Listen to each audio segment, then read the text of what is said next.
Untuk uji kompetensi akuntansi ini itu biasanya dilakukan setahun sekali setiap angkatan di prodi kita, yang mana tujuan dari uji kompetensi ini untuk mendukung kemampuan saudara dalam sebagai seorang lulusan dari akuntansi.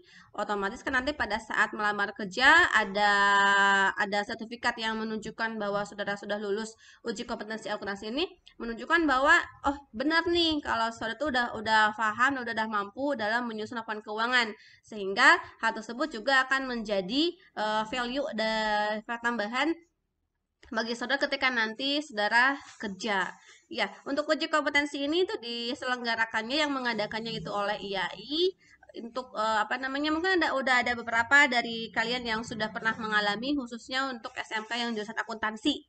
Itu kan pasti sudah ada dasar tentang pengerjaan untuk uji kom ini. Tetapi kalau sepertinya untuk jurusan lain, ini menjadi materi yang baru, materi yang belum pernah dikerjakan, karena kan kalau biasanya di kelas itu kita lebih ke pembuatan jurnal umum, belum membahas ke sini kayak gitu ya. Nah, di uji kompetensi ini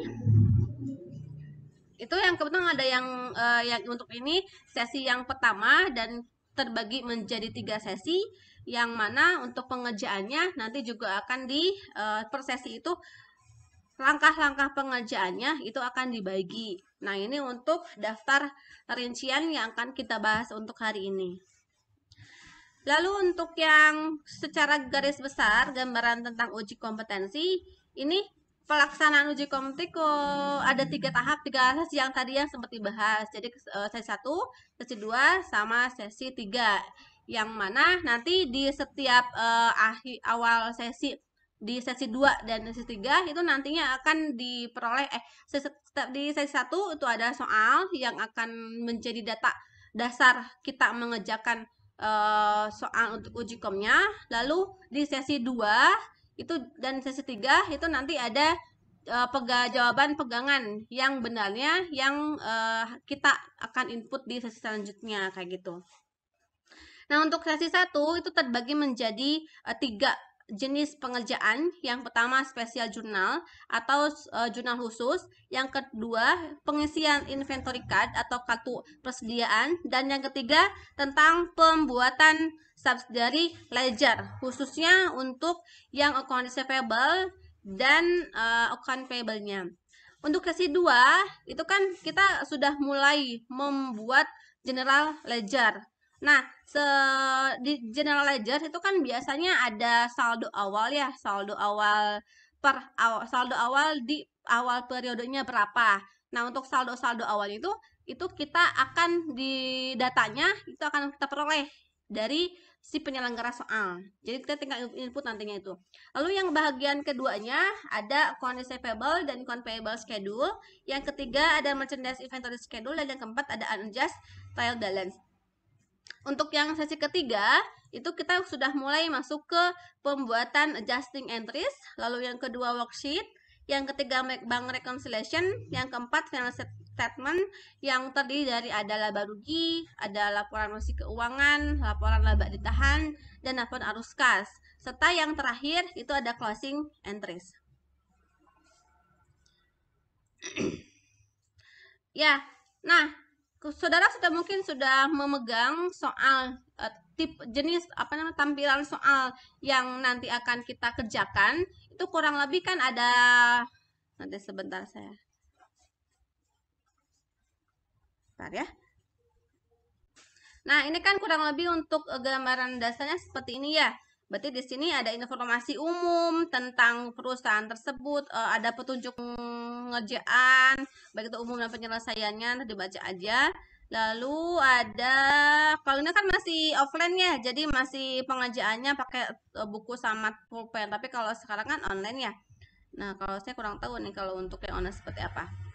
Kebijakan akuntansi. Nah, ini untuk kebijakan akuntansinya, kalau di realnya ini merupakan bagian dari CALK dari PT Bombastic ini.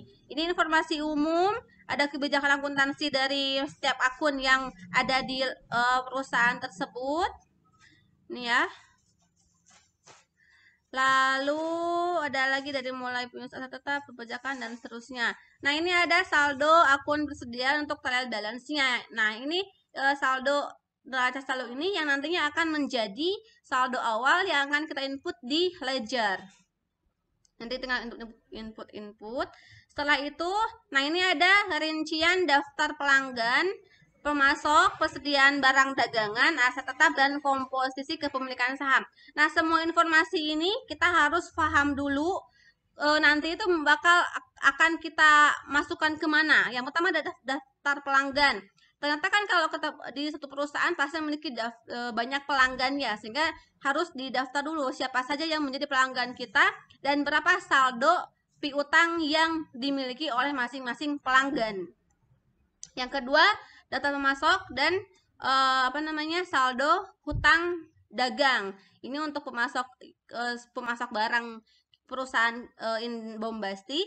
Lalu untuk saldonya yang ini, yang mana ini menjadi saldo untuk account payable-nya. Kalau yang atas, nanti untuk saldo account receivable-nya. Yang bagian ketiga, ini ada daftar persediaan barang dagangan. Ada 2 jenis barang yang yang diproduksi atau dijual oleh bombastiknya. Ada 2, ada HW M360 dan N650 dengan masing-masing unit dan harga per unitnya sekian. Nah, informasi ini nantinya akan kita input ke dalam inventory card-nya. Jadi kita harus baca dulu si ininya. Lalu yang bagian ke D itu ada daftar aset tetap. Ini jumlah aset tetap yang kita miliki dengan masing-masing harga perolehannya dan masa manfaatnya. Nah, informasi ini nantinya tujuannya untuk menghitung beban penyusutan yang akan kita buat di akhir periode. Setelah itu ada komposisi kepemilikan saham, jumlah investornya siapa saja, nominal per sahamnya berapa, dan jumlahnya berapa. Nah, ini nanti juga akan kita menjadi dasar informasi perhitungan dalam pembagian dividen di sini ya. Untuk bobot penilaian kurang lebih seperti ini. Lalu yang bagian selanjutnya, nah ini nih yang paling penting, ada beberapa dokumen transaksi yang nanti akan saudara terima.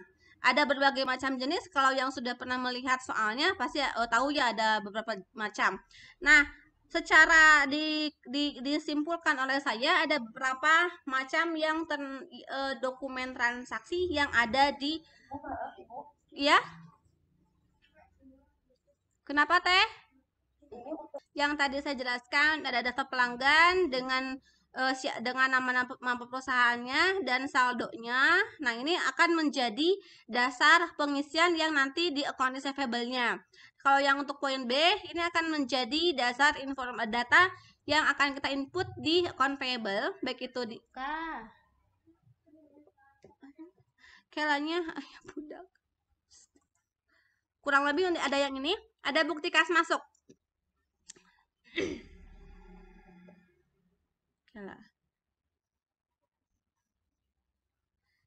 Sebentar. Sebelum ke dokumen, ini ada jurnal dulu. Nah, kita harus paham dulu bahwa pada saat kita menerima bukti transaksi, ada berbagai macam cara dalam menginput jurnal. Yang kita sering pelajari itu kan jurnal umum ya, dimana konsepnya semua jenis transaksi itu kita input di dalam satu tabel jurnal umum. Tapi kalau untuk yang diuji Komka, yang diuji komkan itu ada yang disebut dengan spesial jurnal atau jurnal khusus. Kalau jurnal khusus berarti kita harus mengklasifikasikan transaksi mana saja yang masuk ke 5 jurnal ini. Dimana untuk jurnal khusus itu terbagi menjadi 5 bagian. Yang pertama purchase journal, yang kedua sales journal, yang ketiga cash receipt journal, dan yang keempat cash payment journal, serta yang kelima petty cash journal.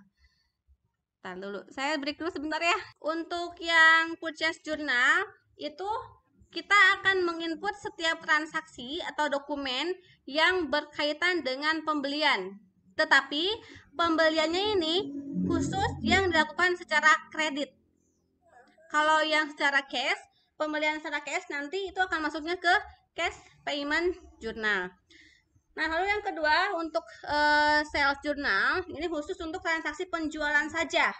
Tetapi untuk jenis transaksi penjualannya itu khusus